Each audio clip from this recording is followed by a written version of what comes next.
résumé des films sans un bruit 1 et 2 en moins de 2 minutes. Nous sommes dans un monde où la plupart des humains ont été exterminés il y a plus d'1 an par des créatures aveugles, mais qui surgissent pour les dévorer au moindre bruit. La famille Abbott a réussi à survivre grâce à son ingéniosité et à sa maîtrise du langage des signes appris pour leur fille, Regan, atteinte de surdité. Leur vie bascule le jour où la mère accouche du dernier-né de la famille.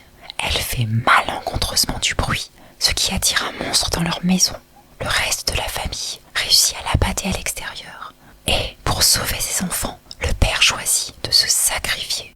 La famille se retrouve piégée dans la cave, mais Regan comprend que son appareil auditif émet un son insupportable pour le prédateur, leur permettant de le tuer. Le deuxième film commence par un flashback qui nous apprend que les prédateurs sont des extraterrestres.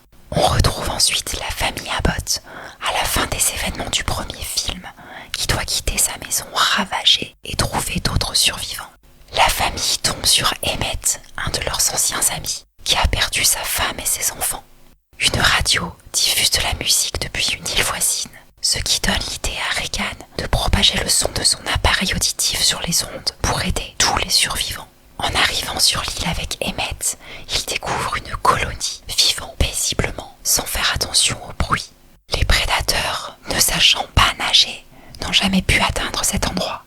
Malheureusement, un alien a dérivé sur un bateau jusqu'à l'île et poursuit le duo à la station radio.